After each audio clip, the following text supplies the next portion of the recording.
দর্শক, গুরুত্বপূর্ণ খবর। আমেরিকা এবার পণ করেছে ইরানকে ধ্বংস করে ফেলবে। ক্যান্সার হাসপাতালকে টার্গেট করে অ্যাটাক, বিদ্যুৎ, পানি, গ্যাস এবং গুরুত্বপূর্ণ স্থাপনাকে টার্গেট করে আক্রমণের হুঁশিয়ারি দিয়েছে। এক সপ্তাহের মধ্যে ইরান আমেরিকার কথা না শুনলে পুরো ইরানকে নিশ্চিহ্ন করে ফেলবে। পাল্টা ইরান কি জবাব দিয়েছে?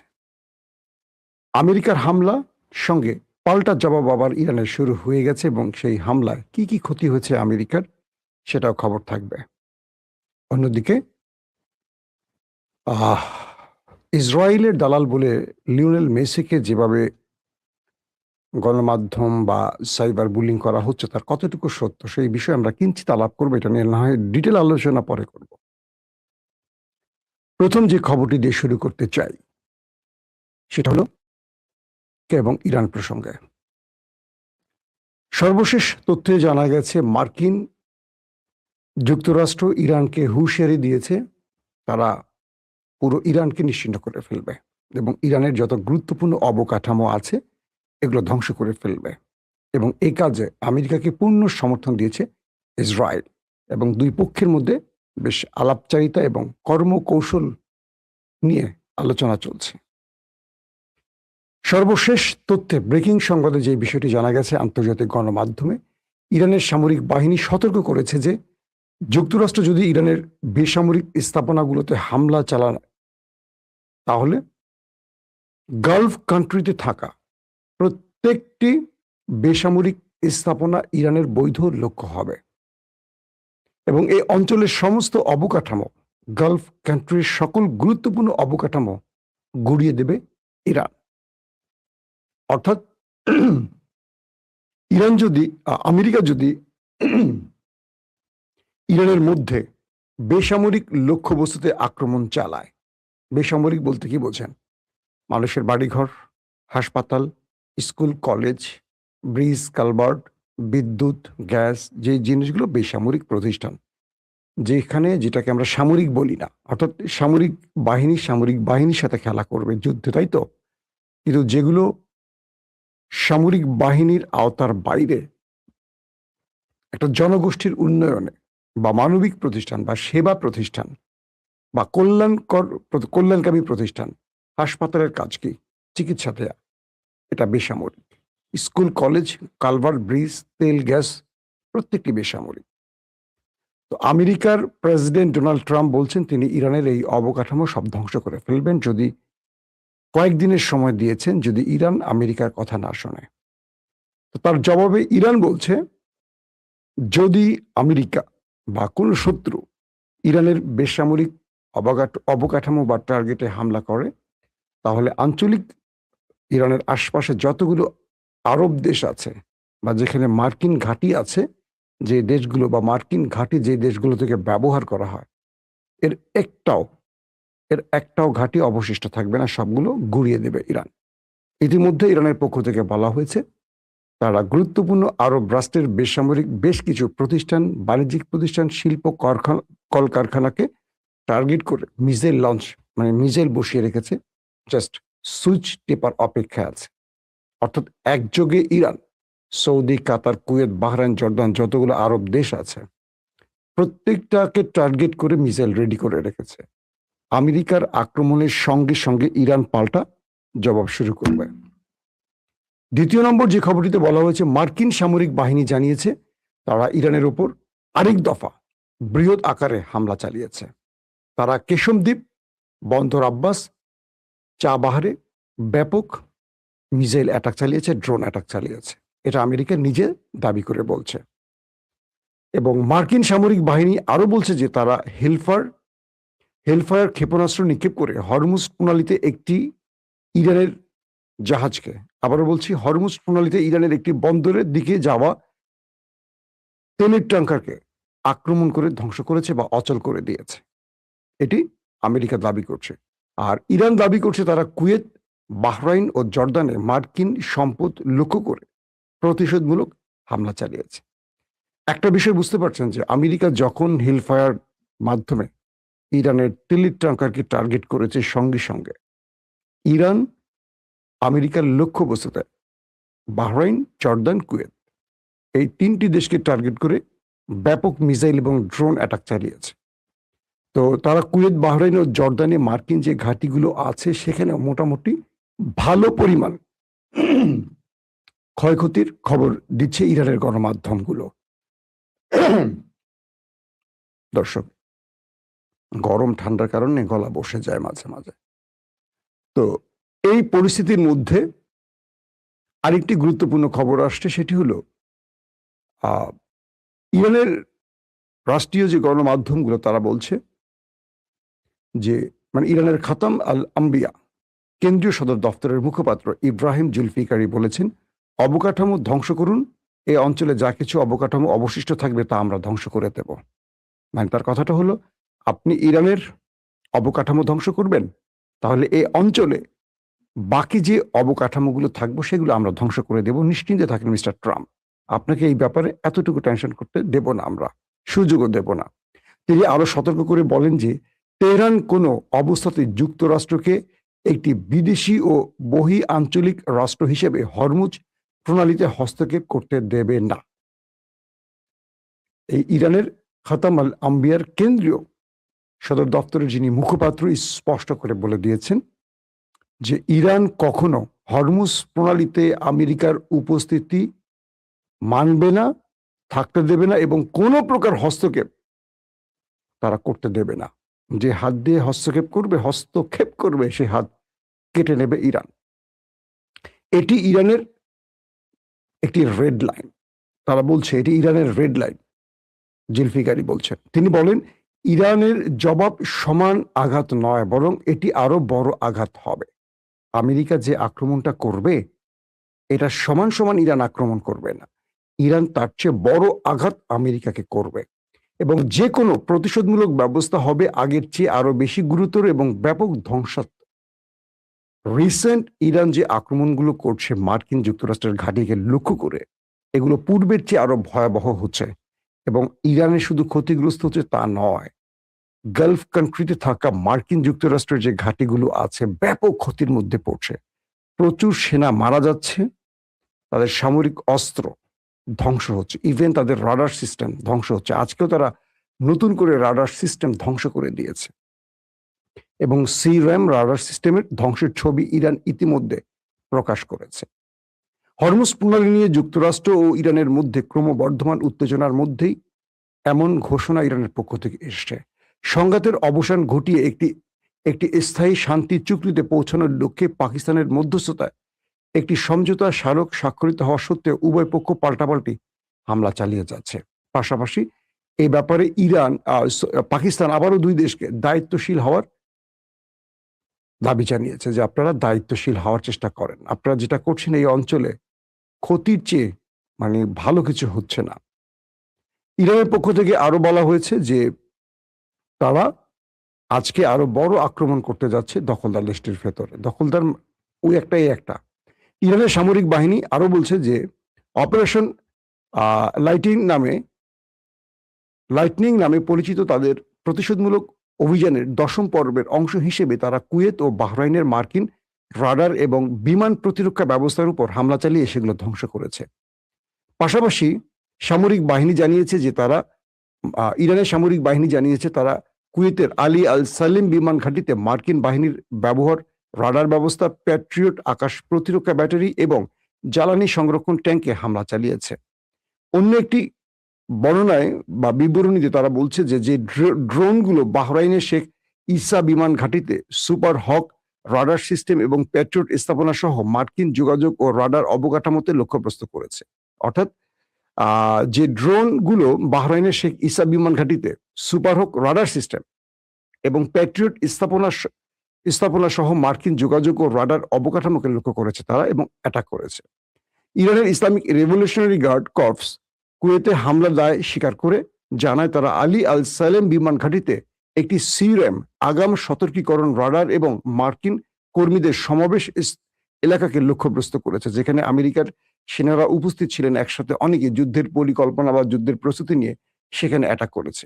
পাশাপাশি হরমুজ প্রণালী নিয়ে যুক্তরাষ্ট্র ও ইরানের মধ্যে ক্রমবর্ধমান যে লড়াইটি হচ্ছে সেখানে আমেরিকাকে ঢুকতে দিচ্ছে না কোনোভাবে ইরান, এবং যেখানে আমেরিকা ঢোকার চেষ্টা করছে সেই জায়গাগুলোকে টার্গেট করে ইরান ব্যাপক বা ম্যাসিভ আকারে অ্যাটাক চালাচ্ছে। এবং আরেকটি খবর পাওয়া গেছে, ইরানের একটি ক্যান্সার হাসপাতালে টার্গেট করে আমেরিকা অ্যাটাক করেছে। এটা কোনো সভ্যতা বা মানবিকতার অংশ কিনা আমি জানি না। ক্যান্সার হাসপাতালে প্রায় 200-250 রোগী ছিল, সেই রোগীগুলোকে এখন সরিয়ে নেওয়া হচ্ছে, তারা হাসপাতালগুলোকে টার্গেট করছে। এটা আমি বলবো যে একটা নির্লজ্জ সিদ্ধান্ত তাদের, এটা ওদের পরাজয়ের স্মারক। কারণ এরকম ঘটনা এই অঞ্চলকে আমি মনে করি আরো বড় বিপর্যয়ের দিকে নিয়ে যাবে। এটা কোনোভাবেই সুস্থ মস্তিষ্কের কাজ হতে পারে না। ট্রাম্পকে তার যুদ্ধকালীন ক্যাবিনেট ইরানে আরো বড় আক্রমণের অনুমোদন দিয়েছে এমন তথ্য আসছে।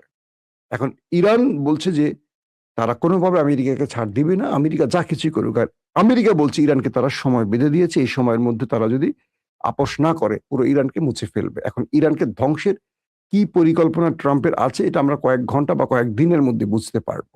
দর্শক, আসছে দ্বিতীয় যে গুরুত্বপূর্ণ খবরটিতে, প্রতিদিনই বাংলাদেশের সোশ্যাল মিডিয়াতে বা কিছু মাল্টিমিডিয়াতে যেখান থেকে ভিউর দরকার হয় সেই মাল্টিমিডিয়াগুলোতে প্রচার করছে লিওনেল মেসি, ইসরায়েল পাকিস্তান কি বলে আর্জেন্টিনার সর্বকালের সর্বশ্রেষ্ঠ খেলোয়াড় যাকে বলা হয়, তারা ইহুদিদের দালাল বা ইহুদিদের চর বা ইহুদিদের পক্ষ অবলম্বন করছে। আমি দুটো সংক্ষিপ্ত উদাহরণ দিয়ে বুঝাই। বিগত 15.5 বছরে বাংলাদেশ ছিল ভারতের একটি অঙ্গরাজ্য। আমি কি মিথ্যা বললাম? বাংলাদেশের সকল সিদ্ধান্ত নিত ভারত। বাংলাদেশে কোনো প্রতিরক্ষা ব্যবস্থা কিনবে কিনা, কোনো ফাইটার জেট কিনবে কিনা, সামরিক বাহিনী কি কি সিদ্ধান্ত নেবে, কোন কোন কাজ বাংলাদেশ করতে পারবে, কোনো সিদ্ধান্ত শেখ হাসিনা নিত না, নিত নরেন্দ্র মোদী। এবং বাংলাদেশ ভারতের ব্যাপারে অকুণ্ঠ সমর্থন ব্যক্ত করেছে। প্রতিটি কাজ বাংলাদেশ ভারতের ইশারায় করেছে। এখন আপনি বলেন, এবং হাসিনা যে সিদ্ধান্তগুলো নিয়েছে ভারতের পক্ষে, হিন্দুদের পক্ষে বা মুসলিম বিরোধী, প্রতিটি সিদ্ধান্ত কি বাংলাদেশের জনগণের ছিল নাকি বাংলাদেশ সরকারের ছিল? সরকারের ছিল। যে কারণে বাংলাদেশ সরকারকে এই দেশের জনগণ তাড়িয়ে দেশ ছাড়া করেছে, তাই তো? ইসরায়েলের সাথে আর্জেন্টিনার প্রেসিডেন্টের একটা সখ্যতা বা ঘনিষ্ঠতা আছে, কারণ রাষ্ট্রীয় বড় বড় জায়গায় বড় বড় পদে বসা ব্যক্তিরা বরাবরই বড় বড় রাষ্ট্রের সাথে সম্পর্ক রাখে, কারণ কেউ দুর্নীতি করে বা কেউ ক্ষমতা দীর্ঘায়ু করতে চায়। এটার সাথে তার জনগণের কোনো সম্পৃক্ততা নেই। মেসিরা ইসরায়েলে একটা খেলার প্রীতি ম্যাচ ছিল, আমার মনে আছে, আমি এটা নিয়ে রিপোর্টও করেছিলাম। যেহেতু আমি সাংবাদিকতা করি, এটা নিয়ে আমার জানাশোনা। আমি ইউটিউবার না ভাই, একজন প্রকৃত অর্থে গণমাধ্যম কর্মী। আমি মানুষের কাছে ভিউ বিজনেস করি না, এটা বুঝবেন। দীর্ঘ প্রায় কত বলবো 2 যুগের উপরে আমি সাংবাদিকতা করি, 2 যুগ। তো বাংলাদেশের বড় বড় গণমাধ্যমে আমি নিউজ এডিটর ছিলাম, শুধু রিপোর্টার না, সিনিয়র রিপোর্টার, স্পেশাল করেসপন্ডেন্ট, তারপর নিউজ এডিটর, মানে একটা টেলিভিশনের সর্বোচ্চ পদ যেটাকে বলে, সেই পদে আমি কাজ করে এসেছি বাংলাদেশের সবচেয়ে জনপ্রিয় টেলিভিশনগুলোতে। কোনো মিথ্যে তথ্য দিতে এখানে বসি না, তাহলে ডেলি 4টা-5টা করে সংবাদ দিতে পারতাম। কখনো একটা, কখনো 2টা দিই। কোনো বাড়তি খবর দিতে চাই না আপনাদেরকে, যেটা সত্য সেটা বলতে চাই। তো যখন আর্জেন্টিনা ভার্সেস ইসরায়েলের প্রীতি ম্যাচটি হবে, তখন ইসরায়েল ফিলিস্তিনের উপর জুলুম করছিল, তো সবসময় করে। ফিলিস্তিন বা গাজার জনগণ মেসিদের কাছে আবেদন করেছিল যে আমাদেরকে ওরা হত্যা করছে, আমাদেরকে নৃশংসভাবে মারছে, প্রতিবাদ হিসেবে তোমরা এই ম্যাচটি খেলো না মেসি, আমরা তোমাকে ভালোবাসি। আর্জেন্টিনার সরকার চেয়েছিল ম্যাচটা খেলুক আর্জেন্টিনা, কিন্তু আর্জেন্টিনা ফুটবল ফেডারেশনকে মেসিদের পক্ষ থেকে জানিয়ে দেওয়া হয়েছে তারা ইসরায়েলে খেলবে না, কোনোভাবেই তারা সেখানে খেলবে না, কারণ তারা শিশুদের হত্যা করছে। এবং সেই পৃথিবীব্যাপী আলোচিত ম্যাচটি আর হয়নি। ইসরায়েল তার সর্বোচ্চ ক্ষমতা ব্যবহার করেছে, আমেরিকা পর্যন্ত ফোন করেছিল কাকে? আর্জেন্টিনার প্রেসিডেন্টকে বা প্রধানমন্ত্রীকে, সর্বোচ্চ যিনি ক্ষমতায় বসে আছেন তাকে। মেসিরা রাজি হয়নি, সেই ম্যাচটি খেলেনি। তারপর ফিলিস্তিনের পক্ষ থেকে তাদেরকে সমর্থন দেওয়া হয়েছে। আপনি জানেন, যখন এই যুদ্ধ চলছে, কালকে রাত জেগে ফিলিস্তিনের যুবকরা খেলা দেখছিল আর্জেন্টিনা, এবং তারা মেসির জার্সি পরে খেলা দেখেছে। আপনি আমাকে বলতেছেন দালাল, কিন্তু ফিলিস্তিনে মেসিদের ভক্ত সর্বাধিক বেশি। কেন বলেন আপনি? এই ফিলিস্তিনের যুবকরা মেসিকে ভালোবাসে, আপনি বাংলাদেশ থেকে বসে ফিলিস্তিনের ভালোবাসা দেখাচ্ছি, যারা লড়াই করছে দখলদারদের বিরুদ্ধে, তারা তো মেসিকে ভালোবাসে। আপনারা হয়তো গণমাধ্যমে বা আরবের বিভিন্ন খবরে দেখেছেন। নাম্বার 2, সাম্প্রতিক সময় খেলার মাঠে, যেহেতু খেলাটি হচ্ছে আমেরিকা বা কানাডাতে কয়েকটি দেশ মিলে, সেখানে কোন এক দর্শক ইসরায়েলের পতাকা হাতে উড়িয়েছে, তার গায়ে আর্জেন্টিনার জার্সি। ইনি কি আর্জেন্টিনার জার্সি পরছেন বলে ইনি কি কি বলে আর্জেন্টিনার লোক? এখন ধরেন বাংলাদেশে ব্রাজিলের এক জার্সি পরে একজন গরু চুরি করছে, তাহলে আপনি কি বলবেন যে ব্রাজিল মানে গরুচোর? এটা কি কোনো সভ্য মানুষের কথা? যে মিশরের কথা বলছেন আপনি, যে মিশরের পক্ষে গেছেন কারণ মিশর ফিলিস্তিনের পক্ষে, জানেন মিশরের সম্পর্কে? সাম্প্রতিক যুদ্ধে গত কয়েক বছর ধরে যে ইসরায়েল গাজার উপর অ্যাটাক করেছিল, কয়েক লক্ষ ফিলিস্তিনি নারী পুরুষ শিশু সহ মারা গেছে। কেন মারা গেছে জানেন? ফিলিস্তিন বা গাজার একদম প্রতিবেশী দেশটির নাম হলো মিশর। একটা বর্ডার আছে, নাম রাফা ক্রসিং। জানেন আপনারা, যারা আমার চ্যানেল দেখছেন তারা জানেন। প্রতিদিন আমি এই খবরগুলো দিতাম। তার মানে আমার এই জিনিসগুলো অনেক বেশি জানা, কারণ প্রতিদিন আমি আপডেট দিতাম তখন আপনাদের। তুরস্ক বারবার বলছিল এরদোয়ান আব্দুল ফাত্তাল সিসিকে, রাফাটা খুলে দাও, মানুষগুলো বাঁচাও। খোলে নাই, কারণ আমেরিকা ইসরায়েল অনুমতি দেয়নি। ওরা কখনো একদিক থেকে তাড়ায়, ইসরায়েল বোম্বিং করে, ওরা একদিকে আসে, মানে গাজার উত্তরে মারে দক্ষিণে আসে, দক্ষিণে মারে উত্তরে যায়, এভাবে ওরা ছুটতো, মানুষগুলোকে মারতো, তাড়িয়ে তাড়িয়ে মারতো ওই দখলদারদের যুদ্ধ বিমানগুলো। কিন্তু রাফা খুলে দেয়নি মিশর। অজস্র মানুষকে এই রাফাতে এসে মেরে গেছে ওরা। একটা মিশরীয় সেনা সামনে এসে দাঁড়ায় নাই। আচ্ছা আমাকে বলেন, যে মুসলমান নিজেকে মুসলমান বলে, সেই মুসলমানদের বিপদে পাশে দাঁড়ায়নি, আপনি কোন আর্জেন্টিনার একটা খ্রিস্টান খেলোয়াড়কে মুসলমান হিসেবে দাবি করতে চান কেন? তাদের কাছ থেকে আর কি আশা করতে চান বলেন আমাকে? মেসি ইসরায়েলে এসছে, মেসি ফিলিস্তিনেও গেছে, মাহমুদ আব্বাসের সাথে দেখা করেছে। ম্যারাডোনা তার জীবদ্দশায় ফিলিস্তিনের পক্ষে দাঁড়িয়েছিলেন এবং ফিলিস্তিনের জন্য আওয়াজ তুলেছেন। পৃথিবীর সব গণমাধ্যম চেক করেন, আমি বানিয়ে বলছি না। আমি আজকে আপনাকে বানিয়ে বলবো, কালকে এই কথাগুলো টেলিভিশন আসবে না। আমি তো নর্মাল একটা ইউটিউবার না রে ভাই, আমার কথাগুলো বিভিন্ন টেলিভিশন পত্রিকায় কোড হচ্ছে, হয় না? আমি যে আপনাদেরকে আন্তর্জাতিক খবরগুলো দেই, এখানে শেষ। এই খবরগুলো এখান থেকে নোট করে অনেক সাংবাদিকরা টেলিভিশনে সংবাদ প্রচার করে, আমাকে ফোন করে, ভাই আরো কি আপডেট আছে। কারণ আমি যে তথ্যগুলো সংগ্রহ করতে পারি আমার বিভিন্ন সোর্স থেকে, এটা হয়তো অনেকে পারে না। অনেকেই রয়টার্স, এপি, বিবিসি, সিএন থেকে কপি করে নিউজ দেখলো, তো পশ্চিমা দুনিয়ার খবর। আমি ওদের গণমাধ্যম কপি করি না, কারণ আমরা দীর্ঘদিন সাংবাদিকতা করেছি, আমি বাইরে কাজ করেছি, দীর্ঘদিন লন্ডনে ছিলাম। আমাদের টিম আছে আল জাজিরার সাথে, আনাদুলু এজেন্সির সাথে, আল মায়াদিনের সাথে, ইরানের ফার্স্ট টিভি বা ইরানের রেডিও তেহরান, বিভিন্ন রকম যে গণমাধ্যমগুলো আছে তাদের সাথে আমাদের টিম আছে, হোয়াটসঅ্যাপ গ্রুপ আছে। প্রতি মুহূর্তে আমাদের আপডেট শেয়ারিং হয় আরবের অনেক সাংবাদিকদের সাথে, যেটা হয়তো অনেকের সোর্স নেই, আমি বলিনি কারো নাই, অনেকের হয়তো নাই। আমাদের এই সংবাদগুলো কিন্তু অনেকে নোট করে টেলিভিশনে সংবাদ দেয়। তার মানে আপনি আমাকে বিশ্বাস করবেন কি করবেন না সেটা আপনার বিষয়। আমি আপনাকে মিথ্যা খবর দিব না যতক্ষণ না আমার কাছে কোনো কনফার্ম তথ্য না আসে। যেই ম্যারাডোনা সারা জীবন আর্জেন্টিনার পক্ষে ফিলিস্তিনের পক্ষে দাঁড়িয়েছে, ইসরায়েলের বিরুদ্ধে দাঁড়িয়েছে, আজকে দেখেন ব্রাজিল ভক্তরা, ব্রাজিলের সমর্থিত সাংবাদিকরা কি রকম তথ্য দেয়। বলবেন আপনি তো আর্জেন্টিনা সমর্থন করেন। এই কারণে তো করি, এক তারা ভালো খেলে, দুই তাদের অবস্থানটা, মেসিদের অবস্থানটা ফিলিস্তিনের পক্ষে। তার দেশের প্রধানমন্ত্রী বা প্রেসিডেন্ট কোন পক্ষে আমার দেখার বিষয় না, কারণ এই দেশের শেখ হাসিনা তো ভারতের পক্ষে ছিল। আমরা কি ভারতের পক্ষে ছিলাম?